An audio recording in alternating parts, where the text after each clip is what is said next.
The man known to history as Napoleon Bonaparte was born on the 15th of August, 1769, in the town of Ajaccio, on the Mediterranean island of Corsica. For centuries, this had formed part of the Republic of Genoa, but at the time Napoleon was born, it had just been amalgamated into the Kingdom of France. Napoleon's father was Carlo Bonaparte, a prominent lawyer and politician, who also acted as an aide and close associate of Pasquale Paoli, the leading Corsican nationalist of the second half of the 18th century, and a man who had fought to throw off both Genoese and French rule on the island.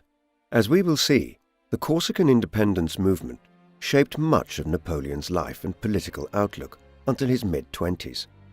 His mother was Maria Letizia Bonaparte, whose maiden name was Ramolino.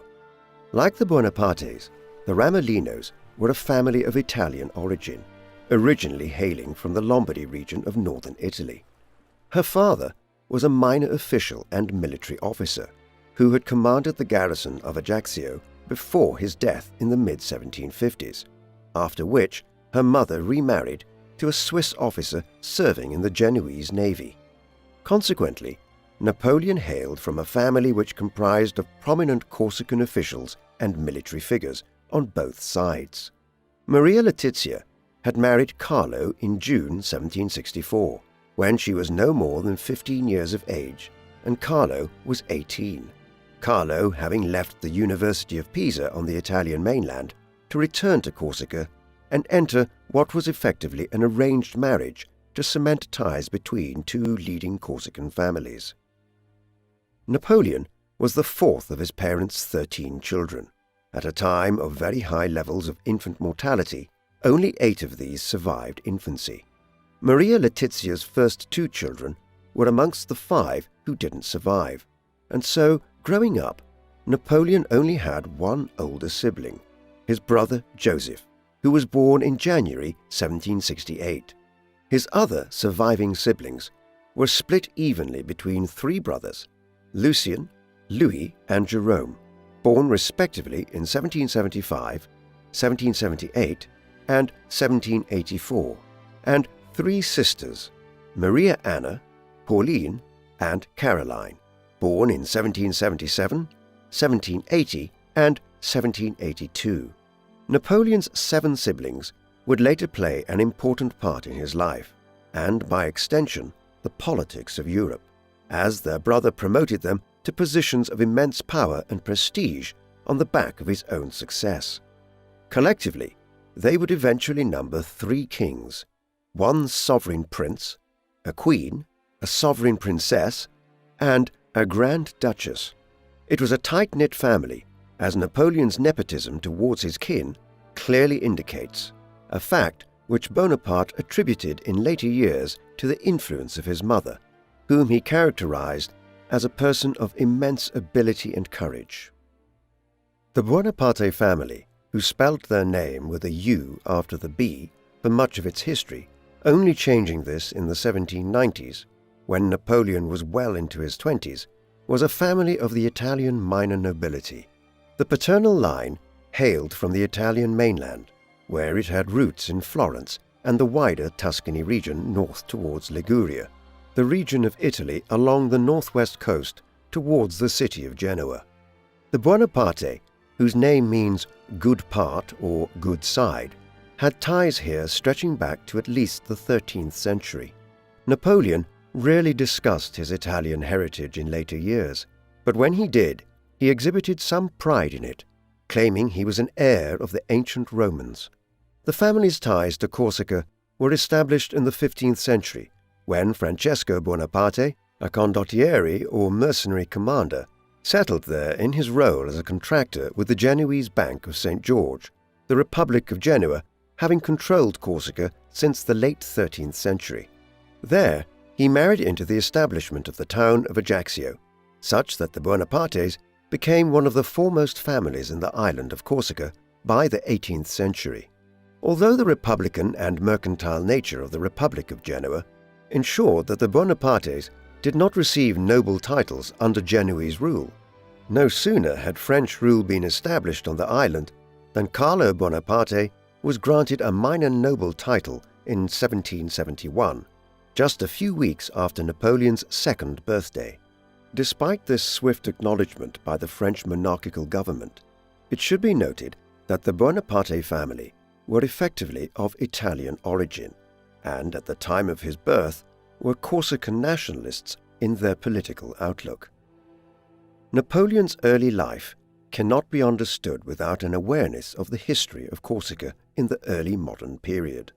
The island had come under the control of the Republic of Genoa, one of the great maritime trading republics of medieval Italy, during the 13th century.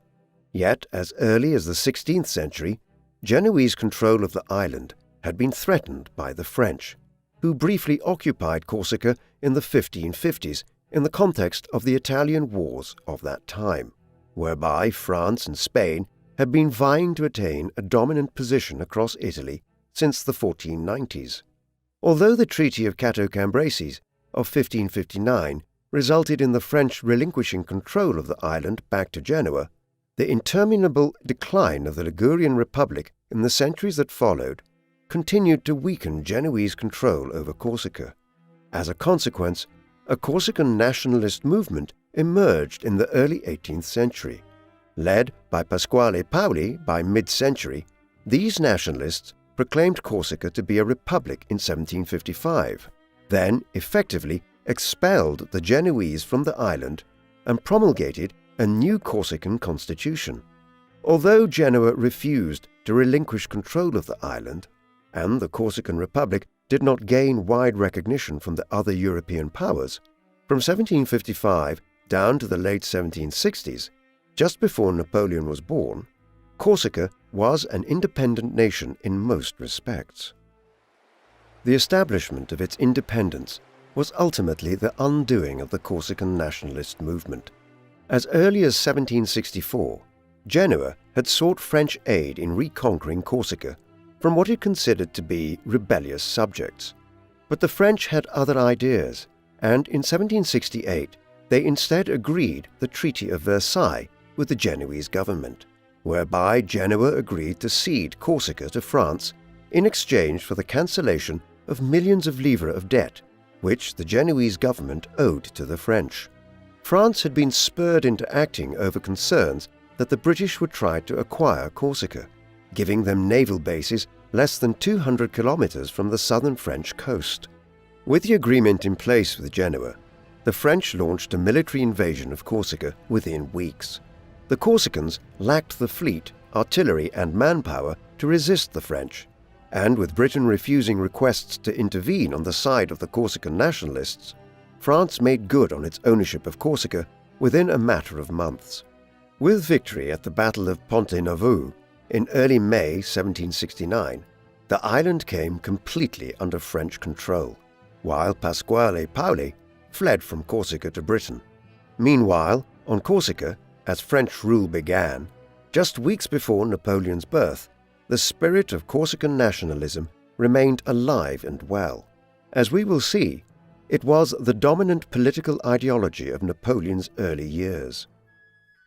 Napoleon grew up in Corsica, living in his family's three-story manor house, Casa Bonaparte, in Ajaccio.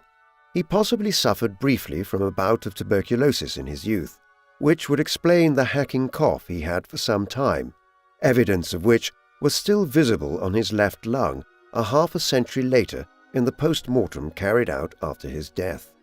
His family nickname for him, Rabolione, meaning troublemaker, indicates a vivacious child.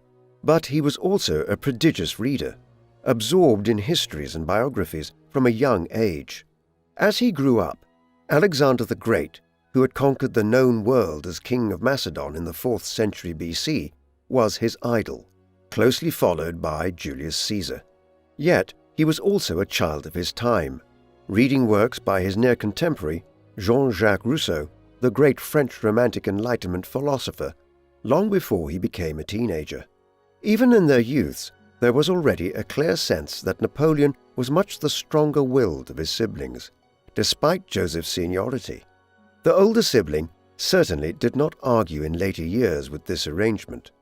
Overall, the sense we get is of a relatively happy childhood, though one which would be cut brutally short long before he was even a teenager, when Napoleon would be sent to the mainland as part of the new policy of Gallicization of Corsica. The country which Corsica had become a part of, right around the time of Napoleon's birth, was one which was mired in the past. While a form of constitutional monarchy had evolved in Britain during the 17th century, after a protracted struggle between the Crown and Parliament, France was an absolutist monarchy, one in which the Bourbon dynasty of kings ruled the country in a totalitarian fashion. The government, such as it was comprised of a small group of ministers who were hand-picked by King Louis XIV and his advisors. No parliament had been convened in the country since 1614, and to compound matters, King Louis XIV, the paragon of absolutism in Europe during his long reign between 1643 and 1715, had even moved the court from Paris to his vast palatial estate at Versailles outside the city. Consequently, France in the 18th century was dominated by the king and his government, the aristocracy, the Roman Catholic Church, and a small army of royal bureaucrats who kept hated taxes like the gabelle, the tax on salt, high, and helped collect revenue to maintain the splendor of the court and the large armies which France needed to continue its perennial rivalry with Britain. However, while this system had functioned well under Louis XIV, it was dependent on a strong, capable ruler. King Louis XVI, who became King of France at 19 years of age on the death of his grandfather, Louis XV, in the early summer of 1774, was most certainly not a strong ruler. Political and social trouble would follow his accession. The nation that Louis XVI became king of in 1774, when Napoleon was just 4 years old, was one of the strongest powers in Europe. With a large population and a significant overseas empire in North America and the Caribbean, the French state had large reserves of wealth to draw upon, and King Louis XIV had extended the nation's borders in the Low Countries and into the Alsace-Lorraine region of what would historically have been perceived to be a part of Germany. France also had close ties with Spain, as a branch of the French Bourbon dynasty had become the royal family of Spain early in the 18th century. Nevertheless, France faced threats on the world stage. Britain was the newly ascendant superpower of the age, based on its navy, its growing overseas empire, and its novel economic system, where manufacturing and capitalism were growing apace while much of the rest of Europe's economy remained backwards by comparison. In a series of wars since the start of the 18th century, Britain had emerged victorious against France, notably in the 7 Years' War fought between 1756 and 1763, at the end of which France had to cede New France in North America to Britain, paving the way for the development of British Canada. In a clash for control of India, Britain had also won out over the French. Within Europe itself, Austria's control of the Holy Roman Empire was augmented by its growing influence in Italy and the Balkans, while Prussia and Russia were emerging great powers, a status which was compounded by their partitioning, along with Austria, of the Polish-Lithuanian Commonwealth. Such was the political map of Europe in the early years of Napoleon's life. Yet, if there was one feature of European life which would shape Napoleon's career and story to the greatest extent, it was possibly not the political landscape of France in the second half of the 18th century, or the rivalries between the great powers of Europe at this time, but the social and cultural landscape.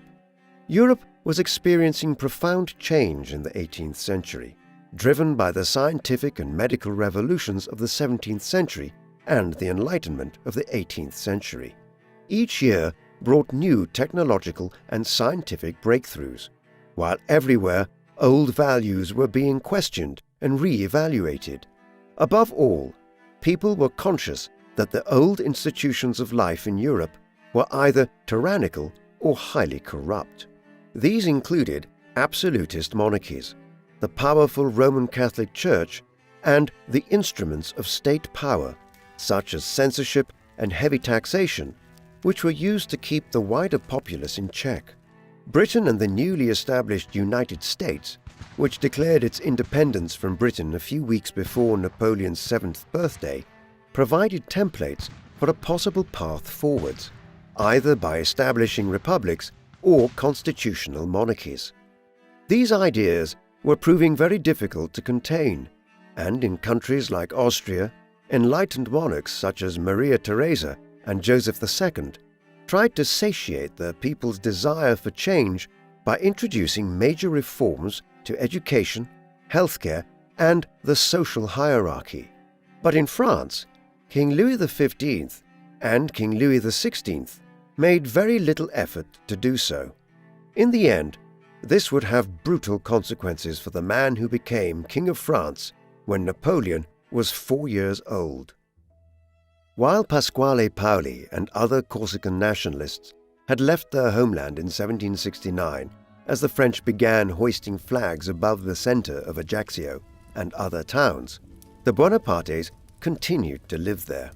This was despite the fact that Napoleon's father, Carlo, had been a close associate of Paoli and had been involved in the independent Corsican government, while also resisting the French invasion in 1768 and 1769. Napoleon was probably conceived while his parents were at Corte, the capital of Paoli's Corsican Republic, in the latter stages of the French invasion of the island. Yet, seeing the changing course of events in 1769, reconciliation to French rule became inevitable. The island was incorporated as a French province in 1770, and a program of Gallicization was commenced which sought to make the island like any other part of France. A key early component of this was that Carlo Bonaparte was made a minor French noble in the early 1770s as part of a new Corsican nobility created on orders from Paris. Thereafter, he quickly rose as a lawyer within the regional government, such that in 1778, when Napoleon was still just 8 years old, Carlo Bonaparte was made Corsica's representative to the court of King Louis XVI at Versailles. But Carlo was a pragmatist, and while he might have reconciled himself to the reality of French rule, he and his family never abandoned their Corsican nationalism. Part of the program of Gallicization included a plan to send the sons of the Corsican nobility and gentry to be educated on mainland France from a young age, the goal being for them to adopt French political and cultural values, so that in a generation or two, Corsican nationalism would be a thing of the past, replaced with a Corsican ruling class committed to French rule. As a result of this policy, Napoleon was forced to leave Corsica when he was just 9 years old in 1779 to begin attending a religious school at Autun in the Burgundy region of eastern France. It was the beginning of many years in exile from his native Corsica. Napoleon would only ever return to his Mediterranean homeland for one protracted period in the late 1780s and early 1790s. But despite this, he never fully abandoned his Corsican roots. For the remainder of his life, his accent betrayed his Corsican heritage, with the Emperor of France decades later speaking with an Italian tint to his speech, while anyone who consults those letters which Napoleon wrote himself, from amongst the over 33,000 letters he either wrote or dictated during his lifetime, will see that his writing in French continued to contain traces of the Corsican Italian he had first learned on his island home in the 1770s. Napoleon's earliest years away from Corsica were not easy ones, and only served to cement his conception of himself as Corsican and a member of an island people oppressed by a new imperial power. He was bullied at length in his early years in France on account of his hailing from Corsica and his Italian accent, and was noted as having no friends at Autun. This aside, he excelled academically, learning French well within a few months of arriving in Autun, and then quickly leaving there to head to the Royal Military School at Brienne-le-Château near Troyes in the Champagne region. There, he rarely saw any of his family. The pupils slept on straw mats and were taught for long hours every day, but he excelled. Though his passion was for history, he also had a mind for mathematics, something which would serve him well when it came to managing large armies in years to come, while since the Royal Military School was considered a finishing school for the nobility, he also learned some of the courtly skills of the age, such as dancing, fencing and music, subjects which would aid him in later years when he found himself presiding over Europe's royal courts. There is no doubt that the policy of Gallicization had its effect in this regard. Napoleon left Corsica when he was 9 years old and did not return until he was in his late teens, a period of absorption in French cultural and social values which must have affected him in some considerable ways, regardless of whether he lost his Corsican accent or not.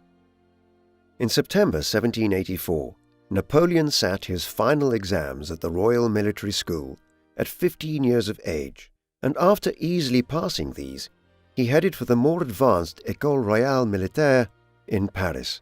He spent the next 12 months there, though he had little opportunity to see much of Paris, his time being absorbed by his studies. Napoleon had been selected as one of a small number of students in the military schools to specialize in artillery studies, owing to his mathematical abilities. This was a period during which the use of artillery as field weapons was being revolutionized. While artillery and cannons had been used for centuries to break down the walls of cities during sieges, it was only during the 18th century that field artillery became central to pitched battles between armies. The French, like every other major European power, were trying to establish sophisticated artillery departments within their armies, and Napoleon was part of this process in the 1780s. This was important. As we will see, Napoleon's abilities as an artillery commander were a key component of his success and his genius in years to come. He learned much in his year here, from a trio of distinguished teachers, Louis Mong, Louis Dameron, and the Marquis de la Place, the latter of whom would one day become a senior minister in Napoleon's government. The sense we get of the young man who attended the École in Paris in 1784 and 1785 is of someone who was already an accomplished young man by the time he was a teenager. An inspector's report shortly before he left the military school at Brienne stated that his character displayed signs of docility, but honesty and a sense of gratitude. Otherwise, his conduct was faultless, and his diligence in studying mathematics, history, and geography was described as exceptional. The inspector had recommended him to be sent to the École in Paris, noting that he would make a good naval officer. Interestingly, he noted that one of Napoleon's weaknesses was in recreation. Little could he have known how far the young man's restlessness would take him. Much has been made of Napoleon's stature, but standing at 5 foot 6 inches, he was almost exactly the estimated average height of European males during the 18th century. Thus, Napoleon was only small insofar as European men are on average over 10 centimeters taller today than they were in the 1790s, a shift owing to diet and other factors. Therefore, while much has been made of his allegedly small frame, this would not have been a major factor at all in how contemporaries perceived him. What many did recognize was that he was a thin individual, with unusually fine, delicate features for a military man. He was also notable in his teenage years and his 20s for wearing his hair long, down to his shoulders, cut around the ears. In terms of his personality, many would have been impressed by his sense of humor and common touch. Despite hailing from an aristocratic family, Napoleon developed very few heirs during his lifetime, and even many years later, when he had become the most powerful man in France, he was known for his approachability and bawdy humor. Yet there was a deep intellect as well, and from a young age, Napoleon could shift from being a social extrovert to bouts of considerable introspection and reflection. He was, in short, complicated. Napoleon's views on two particular subjects were evolving at this time in striking ways, which would influence the course of his life.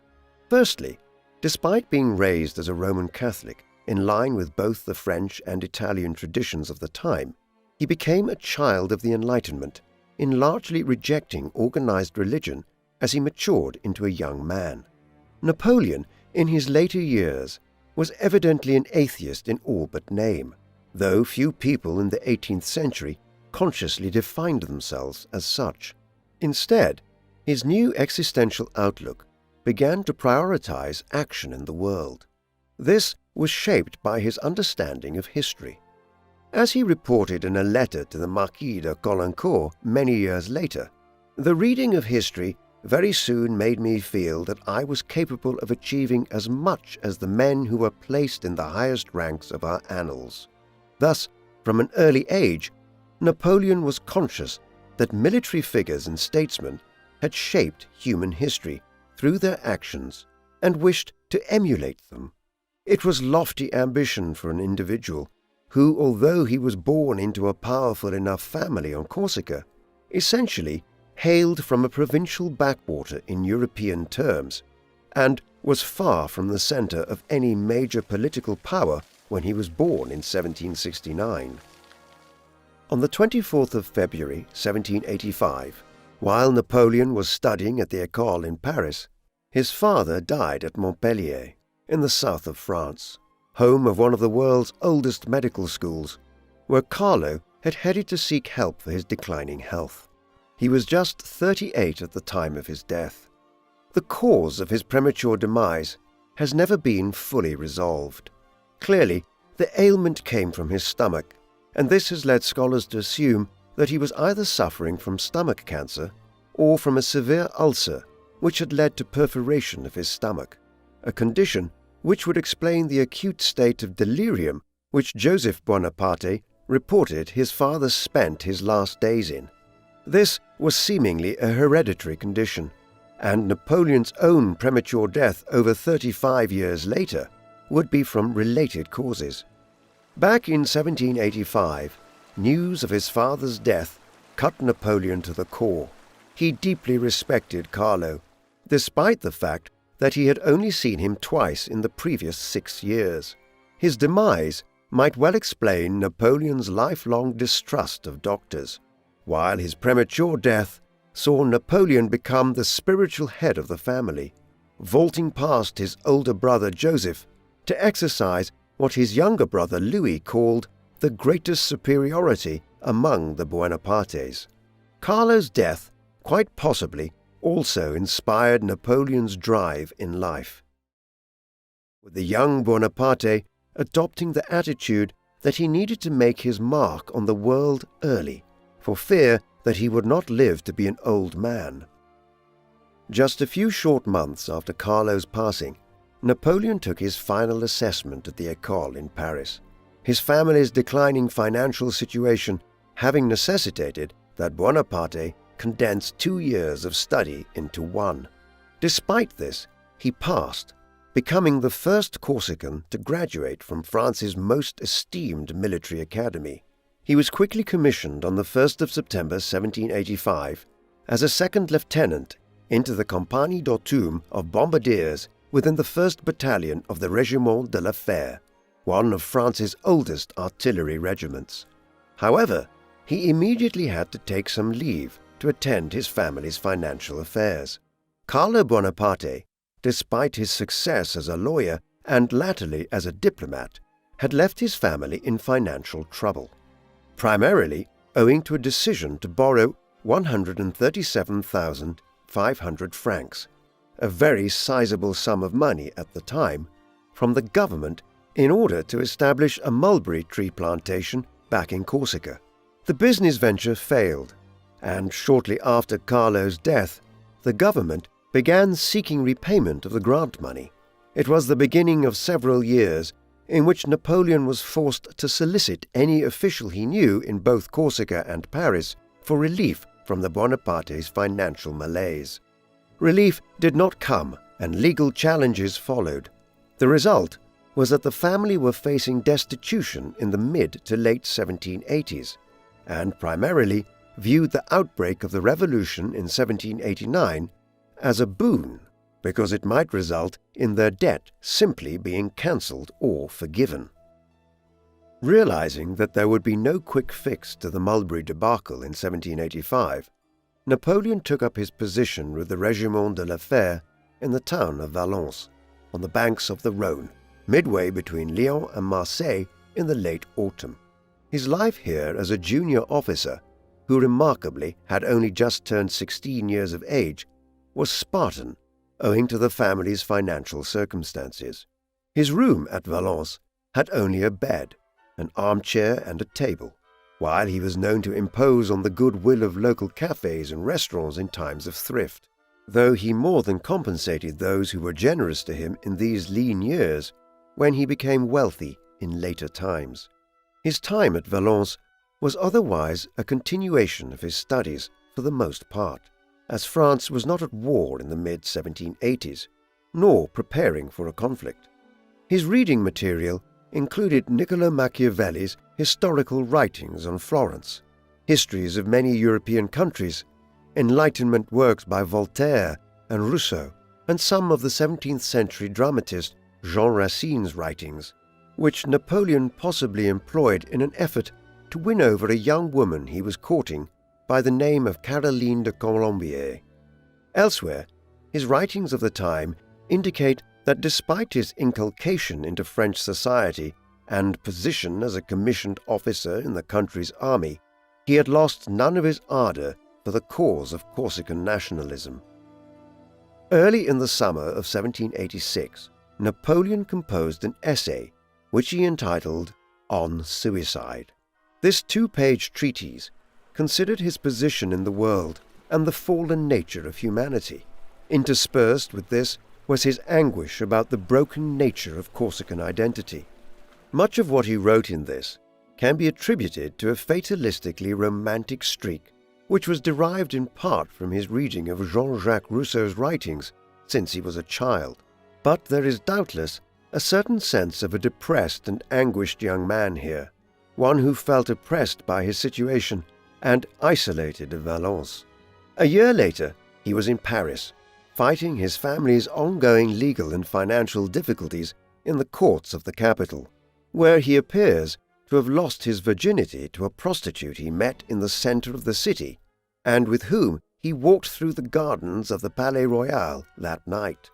His writing about the episode is ambiguous enough that some have otherwise speculated that Napoleon did not actually have his first sexual encounter until the mid-1790s, but this seems unlikely.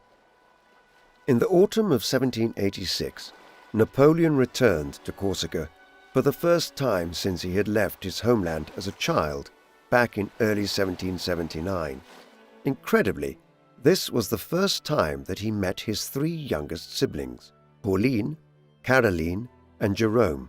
This would be a protracted first meeting with these sisters and a brother, and a reacquaintance with his other siblings, as Napoleon was able to acquire a full year of leave on the back of what were most likely falsified medical reports. He had many matters to deal with during this extended period back on Corsica, most notably his family's continuingly fraught financial situation. The visit also served to reinvigorate his belief in Corsican nationalism, and it was during his year back on the Mediterranean island that he began composing an extended work on the history and politics of Corsica, which he entitled Histoire de la Corse, or History of Corsica. He had been preparing to write such a work from the age of 15, when he had requested that his father send him a copy of Samuel Boswell, the acclaimed Scottish biographer and diarist's An Account of Corsica, a travelogue of the Scots' journey through Napoleon's homeland many years earlier, which had been published in 1768. Beginning in 1786, Napoleon began drafting parts of the proposed work, in which he argued vehemently against French rule of Corsica, claiming that the people of his homeland had become, quote, more debased than animals, since coming under French occupation, while disparagingly referring to some of his countrymen as tremblingly kissing the hand of the oppressor. Now back on Corsica itself, he found time to develop the text further. An impression of its content can be gleaned from the draft introduction, in which Napoleon started by saying, "Dear countrymen, we have always been unhappy. Today, members of a powerful monarchy, we experience from its government nothing but the perversions of its constitution." There is the clear sense here of a young man who utterly refutes French domination of Corsica, though his views would begin to change following the Revolution of 1789. In the meantime, Napoleon never had sufficient time to finish Histoire de la Corse, as he was forced to return to the mainland to resume his military duties in the autumn of 1787, and it remained a patchy, unfinished manuscript text. When he returned to France, Napoleon was eventually stationed back in the east of the country, this time at an artillery school in the town of Auxonne, near Dijon, in the Burgundy region. Throughout this period, he continued to live frugally and sent the savings from his salary back to his mother and family on Corsica. He also read voraciously, particularly of classical literature. It is hard to understate the influence of ancient Greek and Roman history on Napoleon. For the majority of the period between the 15th and 20th centuries, educational curricula included a much greater focus on Greek and Roman historians like Livy, the author of the most expansive history of the Roman Republic to have survived down to the modern age, Suetonius, the great Roman biographer of Julius Caesar, Caesar Augustus, and others, and Plutarch, whose lives of the greatest Greek and Roman rulers and military commanders survived virtually intact through the Middle Ages. Tales of Alexander the Great, the Carthaginian general Hannibal, who marched over the Alps against Rome in the 3rd century BC, and Julius Caesar, inspired him, and he later self-consciously modeled himself on their exploits. Beyond this, he continued to develop his skills as an artillery commander at Auxonne, while in the spring of 1789 he saw his first minor military action when he was sent downriver from Auxonne to the town of Seur to suppress a riot where hungry country folk had killed 2 grain merchants. Thus did Napoleon spend the years before the most momentous event in French political history erupted. While Napoleon was continuing his studies in artillery warfare at various military postings in the second half of the 1780s, France was descending into an economic and social crisis, which the riot at Seur in the spring of 1789 had been symptomatic of. When Louis XVI ascended the throne back in 1774, the state finances of France were already in a precarious state. In many ways, this was a long-term problem wrought by the many and costly wars engaged in by Louis XIV and Louis XV. Most of these had been against Britain or the Dutch Republic, but those 2 nations were able to fund such ventures off the back of their proto-industrial progress and highly developed economic and mercantile systems. France's domestic economy was backwards by comparison, and the state was spending far too much money maintaining the lavish court at Versailles. By the 1780s, the state finances were in crisis, and successive finance ministers, such as Jacques Necker, could not control the situation. As taxes increased, both the nobility and the common people were increasingly disgruntled by the state of affairs, and this was compounded when the eruption of the Laki volcano in Iceland in 1783 and 1784 led to such extreme weather events that poor harvests were triggered across Europe. With food prices escalating and famine gripping large parts of France, public sentiment against the perceived fecklessness of the royal court at Versailles grew to new heights. By the spring of 1789, the crisis was escalating. The state debt had grown to an enormous 4.5 billion livres, and opposition to further increases in taxation in 1788 had led the latest finance minister, Etienne de Brienne, to attempt to devalue the French coinage.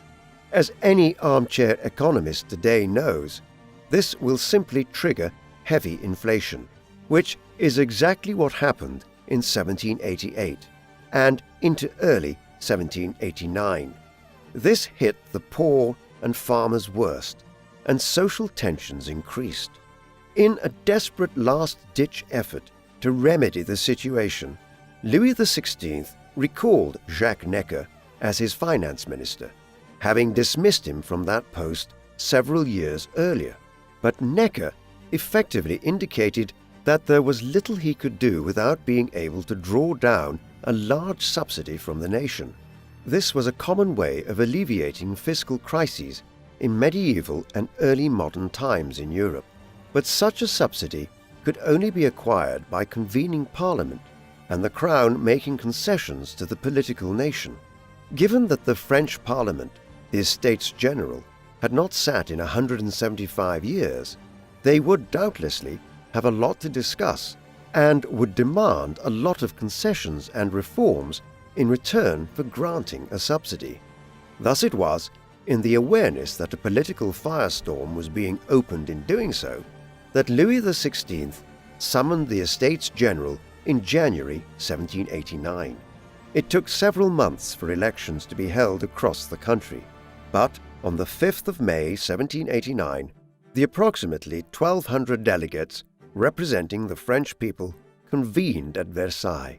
The country's history would never be the same. Louis and his advisers had hoped in 1789 that they might be able to convene the estates, request a large subsidy to tackle the economic crisis, fob the delegates off with some false promises of political, social, and fiscal reforms, and then dissolve the Parliament quickly before it could do any real work. They were entirely wrong. From the beginning, it became clear that hundreds of the delegates had arrived at Versailles with the intention of demanding major political change in France. Louis was also not helped by the fact that his own finance minister, Jacques Necker, was sympathetic to the Third Estate, the large bloc of representatives which represented the common French people, as opposed to the Roman Catholic Church and the aristocracy.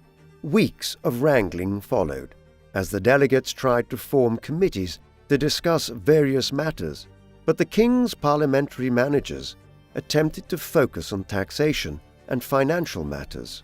Eventually, with the fear rising that Louis would dissolve the meeting, on the 20th of June, hundreds of members of the Third Estate convened on the tennis court on the grounds of the Palace of Versailles and swore an oath that they would not dissolve, and if needs be, they would reassemble in Paris until such time as a new constitution for France was agreed upon. It was the beginning of the French Revolution, as the monarchy lost control of the situation politically. The events of the following weeks are reasonably well known. The Third Estate now formed themselves into a newly christened National Assembly, which continued to meet at Versailles. 3 weeks later, on the 14th of July, a group of anti-monarchical insurgents stormed the Bastille prison, a symbol of royal authority in Paris.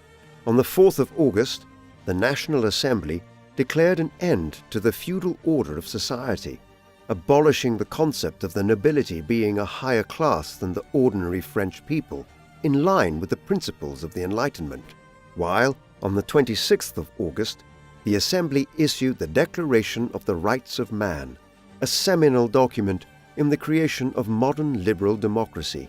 By now, Louis XVI and his court had been sidelined at Versailles and were no longer in charge of France, though a counter-revolution of certain sections of the nobility and old order was brewing. Fearing such scheming and embittered by rising bread prices in the capital, on the 5th of October 1789, an angry mob of Parisian women marched to Versailles from Paris, detained the royal family, and dragged them back to Paris, where they were effectively placed under house arrest at the Tuileries Palace. Upon his arrival there, Louis requested an aide to bring him a history of King Charles I of England, who had been deposed and executed by the English Parliament back in the 1640s.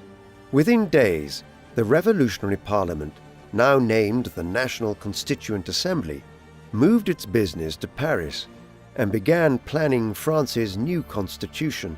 Ominously, the Assembly voted on the 12th of October to change Louis's title from King of France to King of the French. In Auxonne, Napoleon, like all French men and women, was doubtlessly gripped by the news of events in Versailles and Paris over the summer and autumn of 1789. He greeted the revolution with considerable optimism, primarily owing to his anti-monarchical views and the belief that the changing political situation might benefit him and his family financially. Nevertheless, as a French military officer, he was forced in the summer to oversee the quelling of riots in eastern France. While he kept his political views largely to himself within an officer establishment, which largely favored the monarchy in the early months of the unrest.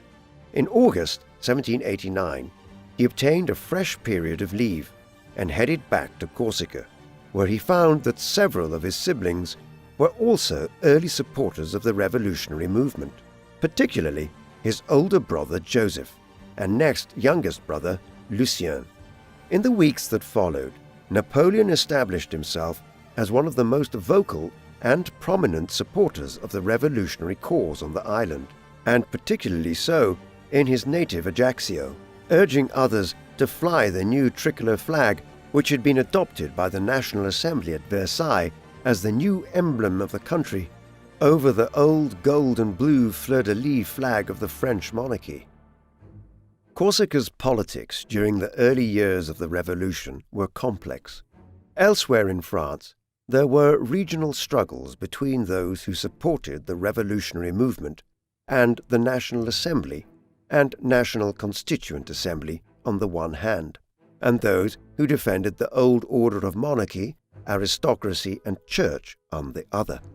In Corsica, though, this was complicated by a third faction, whose primary political outlook was one of Corsican nationalism and who viewed the revolution as an opportunity to further those goals.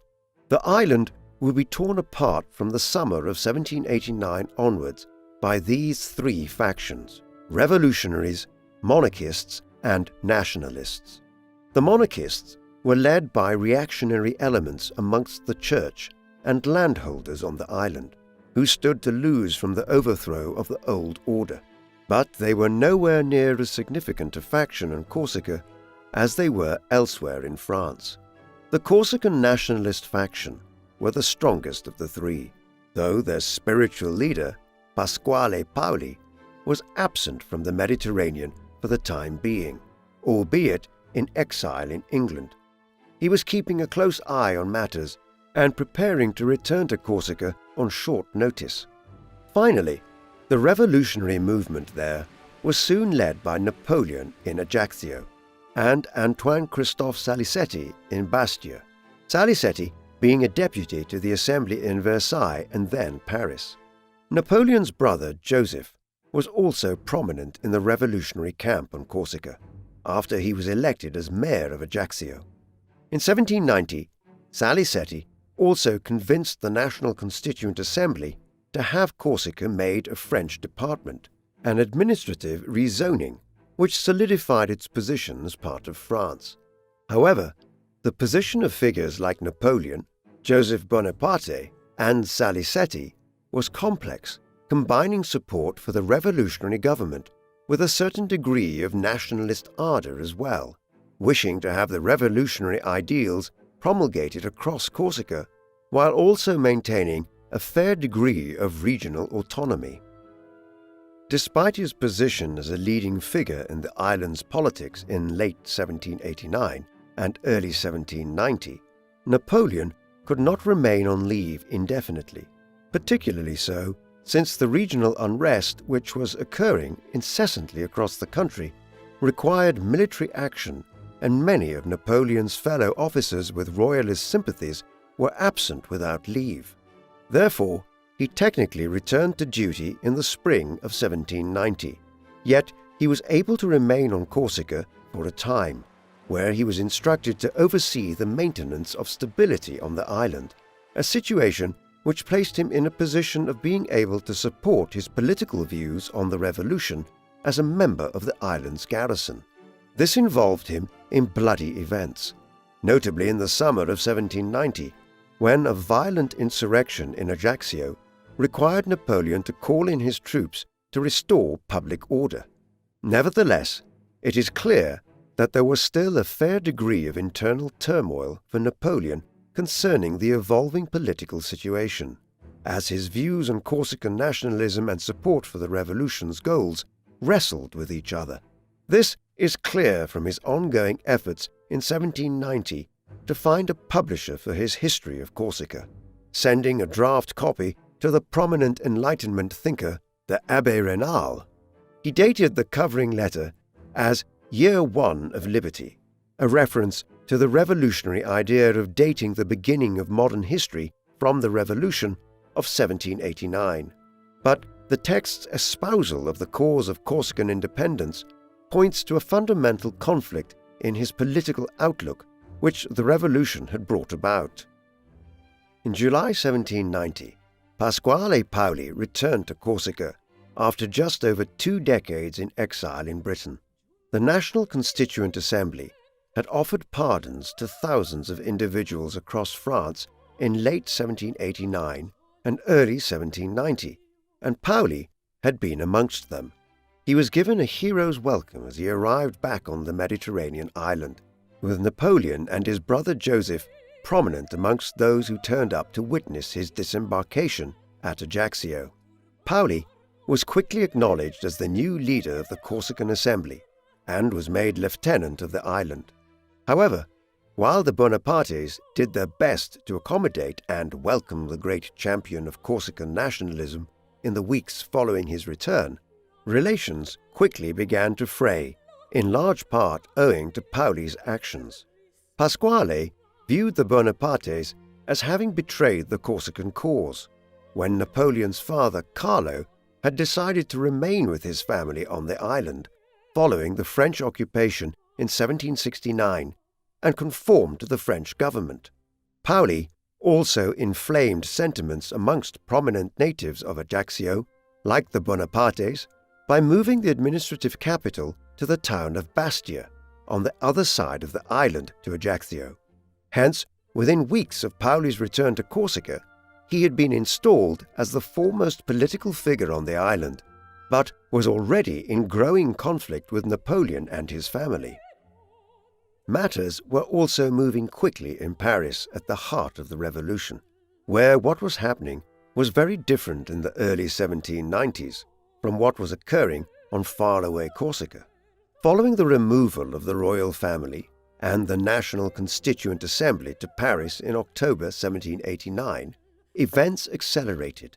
By early 1790, committees were developing the new constitution, and the first political parties were beginning to emerge in the capital, notably the Jacobins, a group which had emerged as a collection of anti-royalist deputies at the Estates-General at Versailles, but who, by early 1790, had morphed into a countrywide political organization which favored the eradication of the monarchy and the creation of a French republic.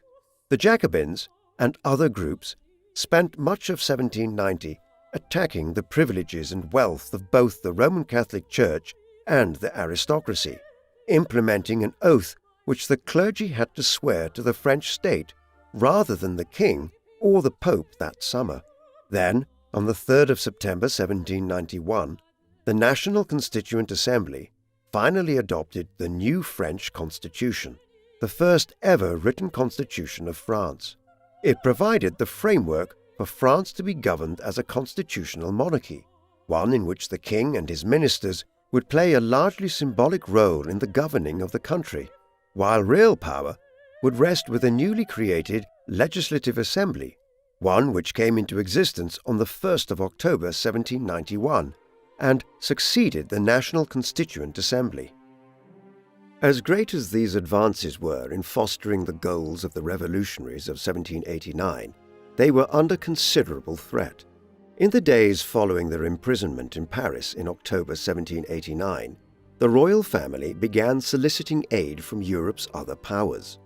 Many were receptive to the calls for foreign intervention in France, particularly Austria, the successive rulers of which in the late 1780s and early 1790s, Joseph II and Leopold II, were both brothers of Queen Marie Antoinette of France, Louis XVI's queen consort. There were also stirrings in France itself, where the Roman Catholic Church and large sections of the aristocracy were opposed to the revolution. A great many regional factors were at play here, and this would shape Napoleon's experiences of the early revolution on Corsica. The perception of a counter-revolution strengthened early in 1791, as armed nobles began attempting to defend the crown's interest in the streets of Paris, and hardened in mid-June when the royal family attempted to flee from Paris to the Austrian Netherlands. There they hoped to initiate a counter-revolution with Austrian aid, but they were discovered shortly after fleeing from Paris near the town of Varennes in northeastern France, and were dragged back to the capital by the revolutionaries. It was a watershed moment in the revolution, as it became clear to the Legislative Assembly members that the royal family might need to be dispensed with altogether, while from this point onwards it was clear that Austria was preparing for war with France. As all of this was occurring in Paris, Napoleon had been required to leave Corsica to return to active duty at Valence in eastern France in February 1791. Here, he continued in the thrifty manner which had been required of him throughout the second half of the 1780s, spending much of his time reading and improving his abilities as an artillery commander. In June, he was promoted to the rank of lieutenant within the La Fère regiment, while around the very same time he was appointed as secretary of the local branch of the Jacobins in Valence, the clearest sign yet of Napoleon's drift to becoming a fully fledged radical revolutionary. Elsewhere, during the autumn, he indicated his own growing support for placing King Louis on trial for opposing the revolutionary regime. Yet, despite the turmoil across France, he managed to secure a new period of leave for the winter of 1791 and headed back to Corsica in early September. This was just in time, as the National Constituent Assembly passed a resolution just days later prohibiting leave periods within the military indefinitely. Such was the shortage of officers and soldiers.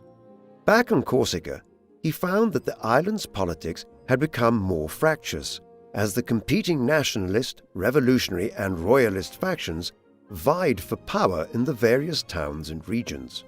Well over 100 people had been killed in violent clashes.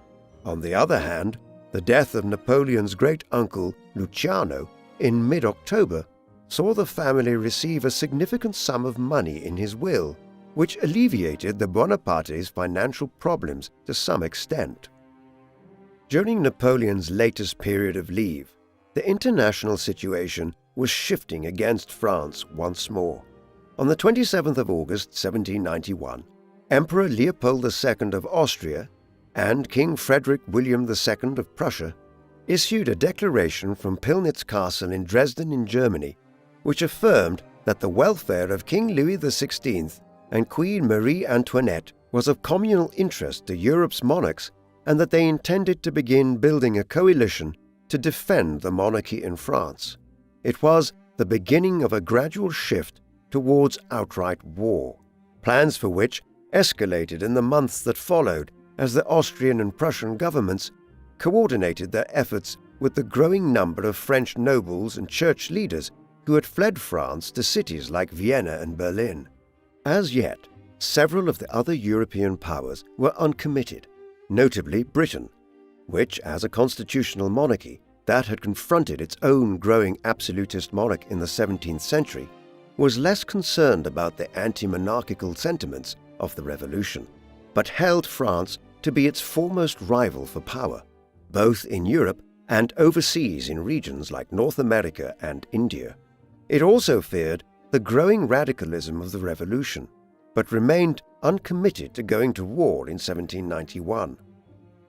In the end, the French government moved, before Austria and Prussia had the chance to do so, as the Legislative Assembly determined that it would be best to preempt any Austrian attack on northeastern France by instead moving to secure Austria's territories in what was then known as the Austrian Netherlands, but which correlates with Belgium and the border regions around Luxembourg and northeastern France today.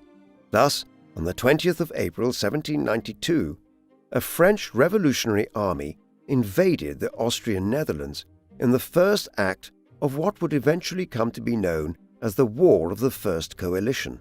It soon escalated as Prussia honored its alliance with Austria and declared war on France in June, following which a Prussian army, the most effective military in the world in the 18th century, marched into northern France. The revolutionaries won a major victory at Valmy that September, but with Britain and the Dutch Republic soon joining the Austrians and Prussians in their alliance, it was clear that a long war was in store if France was to emerge victorious. The outbreak of the War of the First Coalition led to a radical shift in the French Revolution. In 1791, the Feuillants Club, a right-leaning conservative and moderate party, led by figures like Antoine Banave and Adrien Dupont, had become ascendant in the Legislative Assembly and had managed to steer a course between retaining the monarchy and staying true to the principles of the revolution. However, with the advent of war, the Jacobins, led by figures like Georges Danton and Maximilien Robespierre, gained in popularity. The political mood in Paris was also changing considerably. With their attempted flight to Varennes in the summer of 1791, and then the outbreak of the War of the First Coalition against France, many began to view King Louis XVI and Queen Marie Antoinette as figures who could not be reconciled to the new dispensation and who would have to be eliminated as a problem. These tensions came to a climax on the 10th of August 1792, when an armed revolutionary mob stormed the Tuileries Palace where the royal family was being held. In the ensuing insurrection, the Swiss guards at the palace opened fire on the mob. In the violence which followed, hundreds of royalists and revolutionaries were killed. By the end of the day, the hopes of establishing a constitutional monarchy lay dead on the ground surrounding the Tuileries Palace. The insurrection of the 10th of August 1792 saw radical political figures within the Legislative Assembly and Paris's political clubs, such as the Jacobins and Girondins, the latter being a splinter group of the Jacobins, who were increasingly powerful, gain the upper hand over the more moderate Feuillants. Public perception was that the Swiss guards at the Tuileries Palace had opened fire first on the civilians on the 10th of August, leading to the immense bloodshed, and it followed that many argued that Louis XVI had ordered them to do so. As a result, the King and Queen, who had been under a kind of informal house arrest at the Tuileries since the autumn of 1789, were now placed formally under arrest in August 1792. Then, the monarchy was finally abolished, and on the 21st of September, France was declared to be a republic. In tandem, the Legislative Assembly was dissolved and was replaced by the National Convention, which declared its aim to be the transition from the failed constitutional monarchy to a full republic. One of its first acts in the weeks that followed was to place King Louis XVI on trial. He faced over 30 different charges when his trial commenced on the 3rd of December 1792, many of them related to the violence of the 10th of August. He was found guilty after a perfunctory trial and was executed by guillotine at the Place de la Concorde in central Paris, renamed Place de la Révolution. When he was executed on the 21st of January 1793, it was as citizen Louis Capet, a reference to the Capetian name which a family that had become kings of France back in the 10th century had held prior to becoming the royal family. His queen, Marie Antoinette, would share his fate the following October. There could be no going back now. The revolution would have to be successful, as all of Europe's might was bent on destroying it after the events of 1792 and 1793. On Corsica, Napoleon was also beginning to cross an ideological Rubicon and was coming into direct confrontation with Paoli. This was partially owing to the manner in which he gained election to a magistracy in the early spring of 1792 by bribing several officials and even kidnapping an election overseer and detaining him in Casa Bonaparte on the day of the election, foreshadowing Napoleon's consistent election rigging in years to come. While these methods were successful, Paoli was not impressed and tried to force an investigation into Napoleon's conduct, though this was blocked by Salicetti, the main representative of the Paris Assembly on Corsica. This was exacerbated in the weeks that followed, as the government in Paris ordered Salicetti to begin suppressing the old monasteries, convents and religious houses across Corsica, as part of the latest salvo in the growing assault on the Roman Catholic Church and its ancient privileges and wealth. Paoli, as the head of the traditional Roman Catholic Corsican nationalist movement, opposed these measures, and by the late spring, violent opposition to the measure was breaking out across the island. As the head of the government's National Guardsmen on Corsica, Napoleon was charged with suppressing these bouts of unrest, all of which further damaged the relationship between the Bonapartes and Paoli. Before things soured any further on Corsica, Napoleon left for the mainland again, having been absent without leave from his post at Valence since the start of the spring. Despite this, when he arrived back in France, he did not make for the east of the country, but rather to the capital, to ensure there was no backlash over his election rigging on Corsica. Rather than facing any punishment for this, or his having been absent without leave from his military posting, he was instead promoted to captain. Such was the need to expand the military in the context of the outbreak of the War of the First Coalition. He was still in Paris when a Parisian embassy arrived in the Tuileries Palace on the 20th of June 1792, seeking to convince the king and queen to embrace the revolution and desist from their conspiring with Austria and other foreign governments. But in the weeks that followed, the insurrection of the 10th of August occurred, bringing to an end any hopes of a constitutional monarchy. As the Legislative Assembly declared the establishment of the First French Republic in mid-September, Napoleon prepared to head back to Corsica again, where he arrived in early to mid-October. There he found that in the factional wrangling which had characterized Corsica's politics since the summer of 1789, the Corsican nationalist element led by Paoli was now firmly winning out, and as sentiments in Napoleon's homeland turned completely against the revolution, as it entered a more radical phase, war erupted. The monarchy was dissolved and a republic was proclaimed. By the time the king was executed in Paris in late January 1793, the Bonapartes were most certainly in the minority in Corsica, in still supporting the republican government in Paris. Late in 1792, Napoleon became involved in the first concerted military campaign of his career at 23 years of age.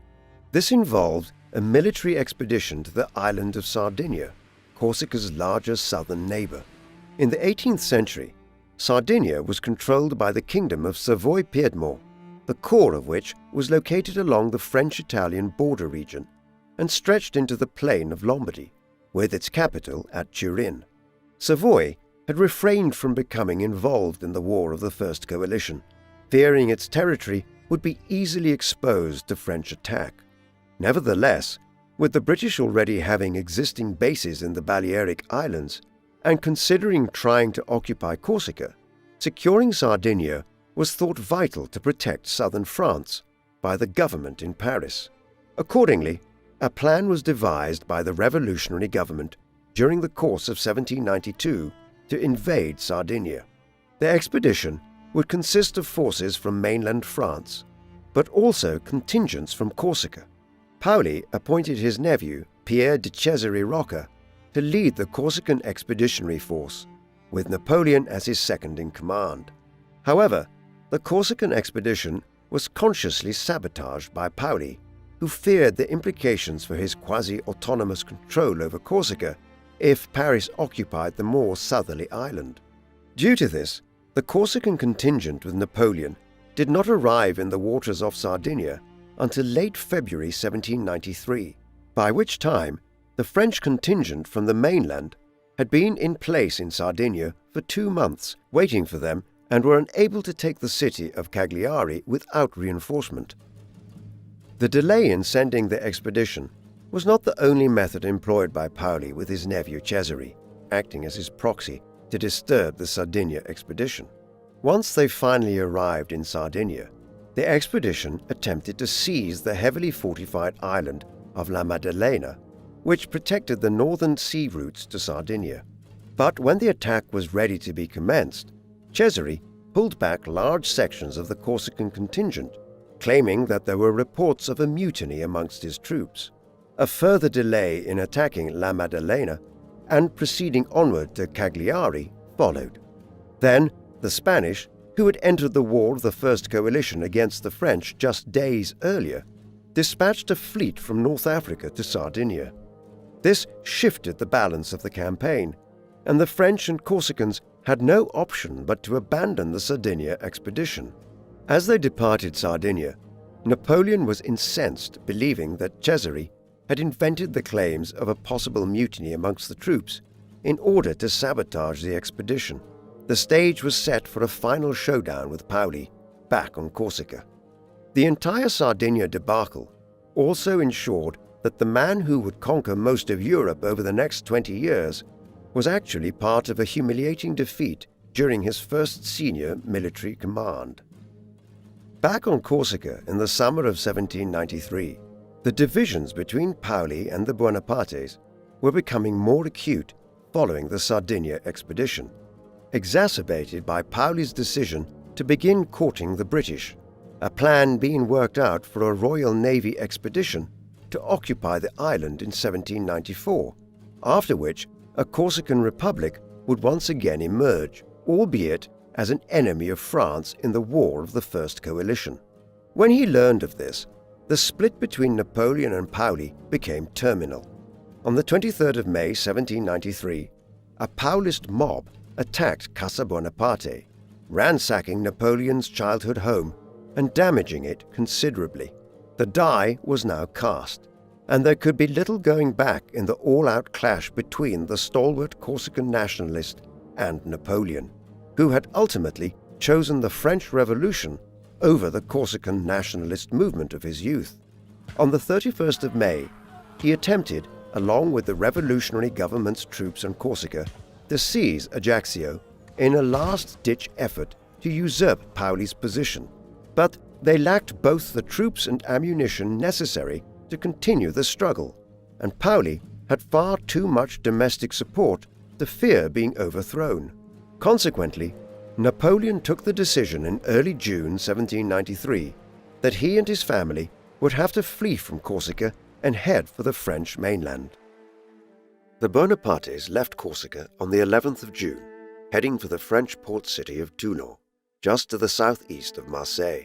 Days before he had left his homeland, Napoleon had written a small political document entitled Memoir on the Political and Military Position of the Department of Corsica, one in which he denounced Paoli and his movement. It was a clear statement of the political and ideological shift which had occurred in Napoleon as a result of the French Revolution. He was no longer a Corsican nationalist. He was a French revolutionary, and where Napoleon went, so went his family. Having arrived in the French mainland in the summer of 1793, they soon began spelling their name, Bonaparte, without a U, to remove the Corsican and Italian element to it, and to affirm their status as a French family. He would only return to Corsica once during his lifetime, and that only for a brief visit in the late 1790s, when he was heading for Egypt from southern France, and it was convenient to stop there. Back in the mid-1790s, following his departure from there, Paoli intensified his contact with the British, resulting in an expeditionary force landing there in February 1794 and gradually seizing control of the island over the next several months. By August, they had secured complete control of the island and continued to hold it for 2 years before abandoning it late in 1796, as the strategic situation in the Mediterranean shifted once again. The Bonapartes had arrived in Toulon under impoverished conditions, having had to speedily abandon the family home and bringing little with themselves. Under these circumstances, Napoleon could do little other than establish the wider family, which still included young children, Jerome Bonaparte being just 8 years old at the time, in modest lodgings in Toulon, before heading to join up with his regiment in the nearby town of Nice on the French Riviera. Over the next several weeks, he was involved in numerous roles. One, organizing gunpowder convoys for the revolutionary armies in the south and along the Savoyard border.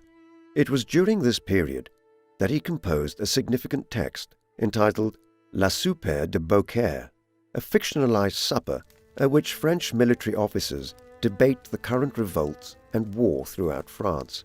In it, Napoleon confirmed his support for the Jacobins in Paris and elsewhere in France, asserting his belief that the federalists and aristocrats who were trying to overthrow the revolutionary government in Paris were doomed. The course of the conflicts in southern France in the weeks that followed his composition of the treaties certainly supported his beliefs. On the 24th of August, the city of Marseille, which had been in revolt against Paris, fell to a revolutionary army. Napoleon was far from the only person in France whose political views had shifted profoundly during the course of 1792 and 1793. In Paris, the revolution was taking on a much darker tone, following the trial and execution of Louis XVI, and as the war with Austria, Prussia, Britain, and their allies escalated. From the spring of 1793, the number of summary executions of perceived enemies of the revolution by execution at the Place de la Révolution was escalating. Two groups were in the ascendancy during this period, the Girondins and the Montagnards, both of which were scions of the Jacobins. However, while both groups had been opposed to the monarchy and wanted a republic, once those goals were accomplished late in 1792, the Montagnards continued to call for an ever more radical revolution, whereas the Girondins were concerned that the revolution was spiraling into needless bloodshed. They were right. In April 1793, the Committee for Public Safety was established by the National Convention, charged with protecting the revolution in the context of the War of the First Coalition and the outbreak of numerous revolts across France against the government in Paris. The committee soon came under the control of Maximilien Robespierre, under whose influence it became an instrument of state terror, with over 16,000 people executed over the year that followed. As such, as revolutions do, the French Revolution was descending into tyranny and bloodshed. In the midst of this, Robespierre himself predicted that it would end in France being ruled by a military dictator.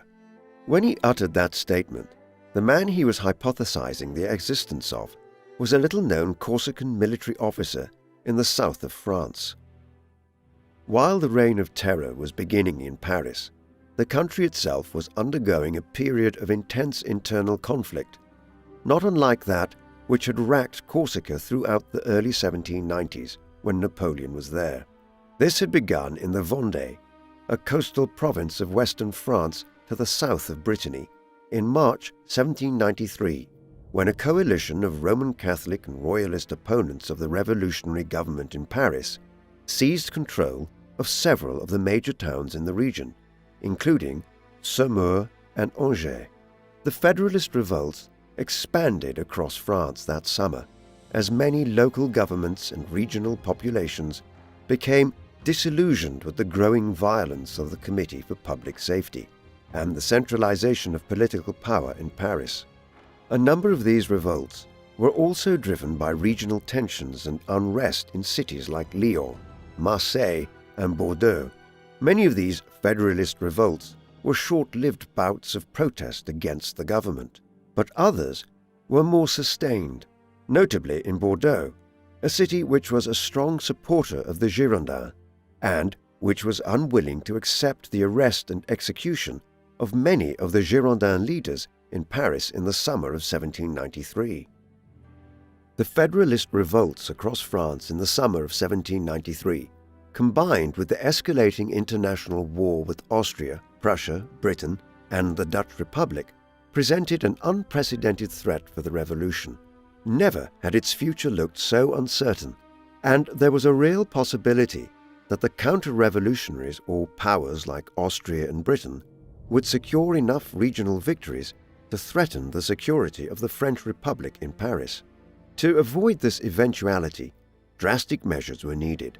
As early as the autumn of 1789, certain members of the National Assembly had speculated that if France's enemies declared war on the nation, it would only be able to defend itself against a pan-European alliance through mass conscription of Frenchmen of fighting age.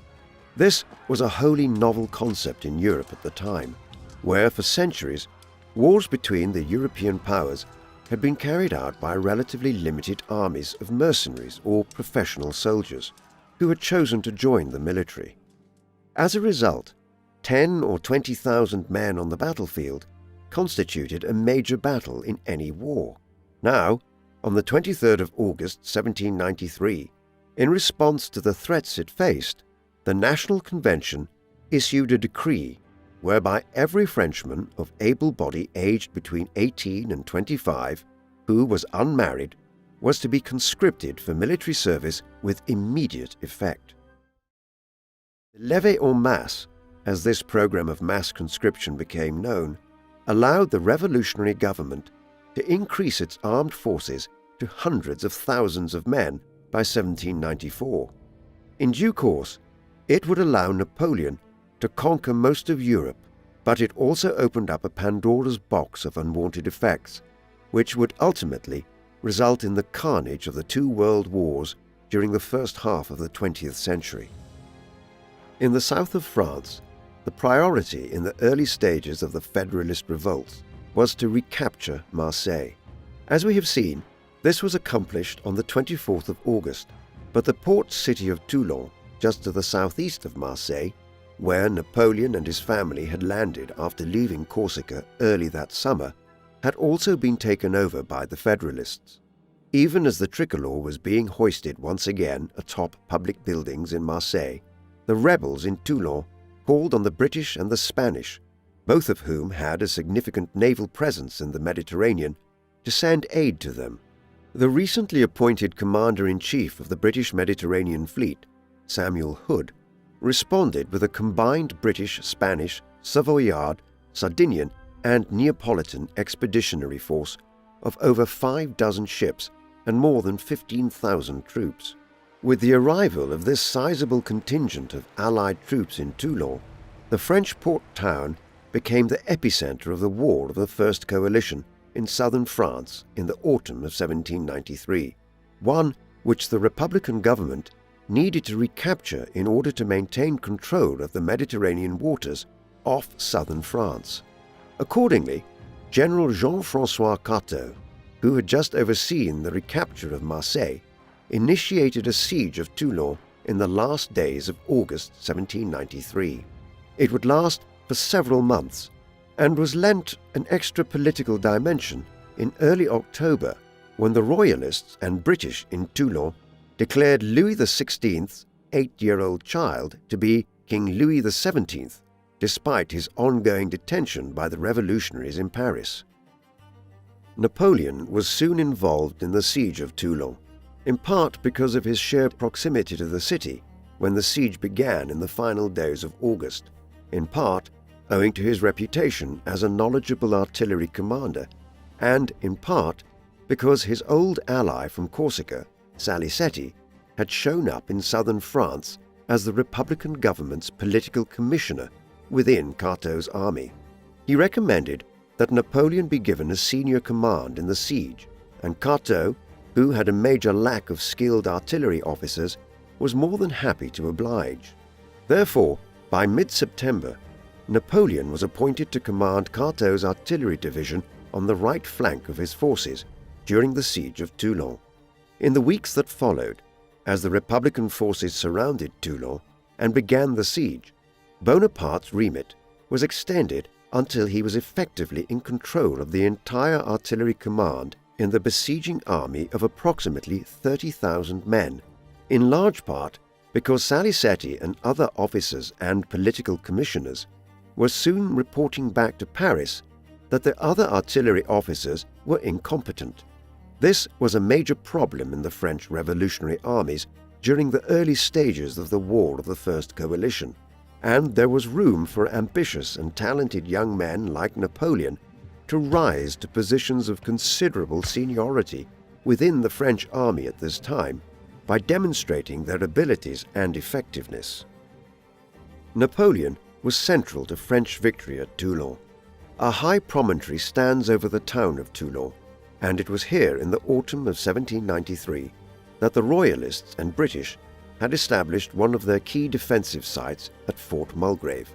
From early on in the siege, Napoleon argued that if the fort could be seized, and with it control of the promontory, the French artillery could then be stationed there and cannon shot would rain down on the British fleet in the harbour of Toulon, while the French would also be able to secure Cairo Hill, cutting off the Royalist and British supply lines between the distinct inner and outer harbours of Toulon.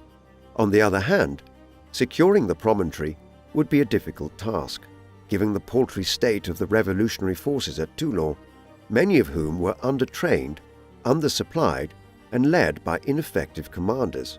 Chief amongst them was General Carteau, although he was replaced by the more capable Jacques-François de Gommier during the course of the siege. To offset these deficiencies, Napoleon began energetically requisitioning gunpowder and artillery from revolutionary forces all over southern France and having them brought to Toulon, along with other vital supplies such as sandbags. He even wrote to the government in Paris, petitioning them for further aid in his task. It all paid off. By early November, Bonaparte had an artillery reserve of over 100 cannon and was in a position to initiate a sustained barrage of the English position on the promontory with a view to seizing Fort Mulgrave. The attacks on Fort Mulgrave and a number of other smaller redoubts on the promontory, which the British had christened Little Gibraltar, continued through November and into December 1793. During this period, Napoleon showed great courage on the field of battle. In the midst of an assault on one of the smaller forts near Fort Mulgrave, a British soldier ran a pike into Napoleon's left thigh, leaving him with a wound which was severe enough that years later he claimed that his leg very nearly had to be amputated. On another occasion, he began loading a cannon himself, using a blood-soaked ramrod, when the gunner who had been tasked with doing so was killed. The incident may have been responsible for Napoleon developing a viral infection of some kind, one which many have claimed was a form of scabies that he carried for several years thereafter, but which has also been posited to be a form of dermatitis, a more likely scenario given that Napoleon was fastidiously clean by the standards of the time. Whatever the condition was, there is no doubt that it began during the siege of Toulon and would cause him considerable irritation until a doctor cured it over 8 years later in 1802 using sulfur salts. In the end, Napoleon's skin condition and severe leg wound were worth it. His plan to break the siege of Toulon by capturing Little Gibraltar had worked. Additional batteries of artillery, one named Jacobin, after the political clubs which Napoleon clearly felt a strong affinity for by 1793, were placed at 2 strategic locations on the 20th and 28th of November. As the artillery positions expanded, the British and Neapolitans attempted a sortie against Napoleon's lines in mid-December, but these were repelled, and late on the night of the 16th of December, a full assault, supported by de Gaumier's troops, was initiated against the British position on Little Gibraltar. Under cover of darkness, the French assaulted Fort Mulgrave, and after heavy close-quarters combat, they secured it before dawn on the 17th. Napoleon's horse was shot from under him during the clash, but with the capture of the fort and the hill, the success of his strategy was realized.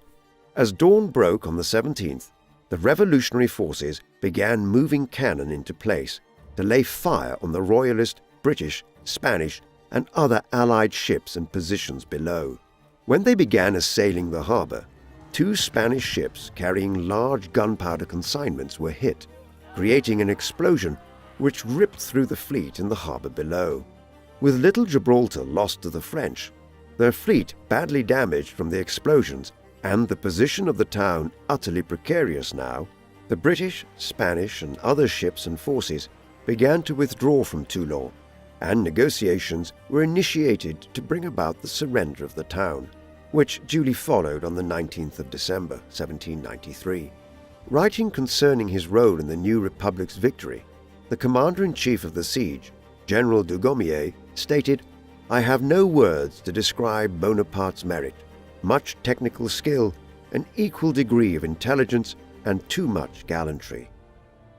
The end of the Siege of Toulon largely brought about an end to the Federalist revolts in France, while the growing reign of terror employed by Robespierre, the Jacobins, and the Committee for Public Safety in Paris and elsewhere was serving to quell the internal unrest within France, though there is no doubt that whatever idealism had suffused the revolution when it began in 1789 died on the guillotine from the summer of 1793 onwards.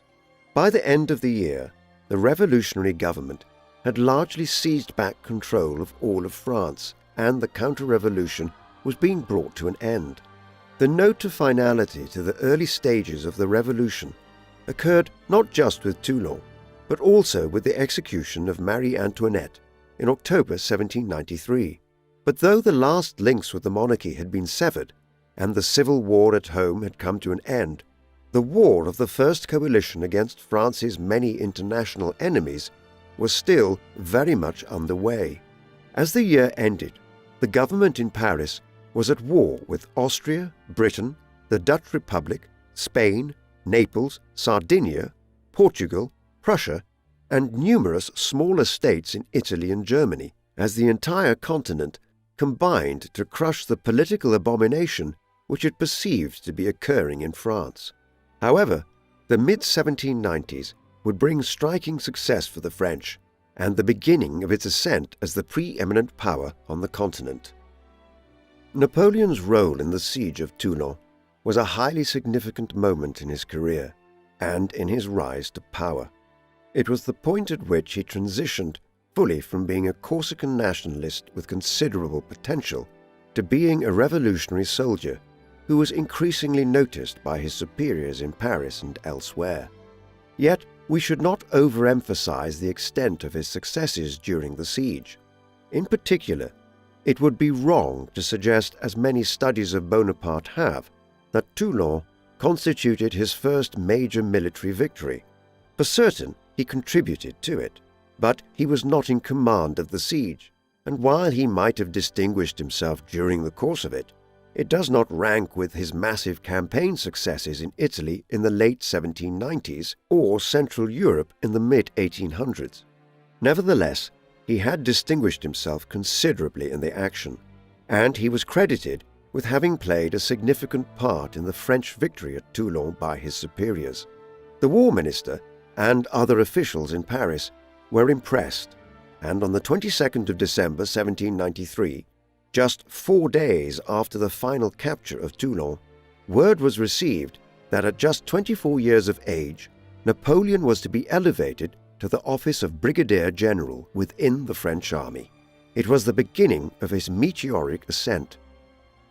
Few people meeting Napoleon in 1793 would have imagined that the man they were meeting would rise to become the most powerful individual in France by the end of the decade, and in the whole world in the years following that.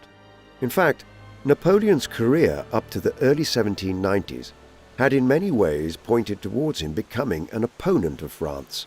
Born on Corsica just months after the French crushed the Corsican Republic, which had existed since 1755, the Bonapartes were ardent Corsican nationalists. This was the primary political outlook of Napoleon throughout his younger years. It was only with the advent of the French Revolution in 1789 and the emergence of the liberal Enlightenment values which it proclaimed that Napoleon's political loyalties shifted towards the revolutionary movement and away from Corsican nationalism. When this occurred, France gained a formidable servant. What his early years had proved was that Napoleon was an immensely intelligent young military officer, one who was well versed in artillery warfare in particular. Above all, he viewed himself as a man of destiny, a latter Alexander the Great or Julius Caesar. Once, when discussing his Italian heritage, Napoleon quipped of his hailing from the peninsula that birthed the Roman Empire that "I am of the race that founds empires." Indeed, in the second half of the 1790s, he would begin to build one of the greatest empires ever assembled. What do you think of Napoleon's early career? Was his rise to power in the 1790s somewhat unexpected given his origins on Corsica and his early ardent Corsican nationalism? Please let us know in the comments section. And in the meantime, thank you very much for watching.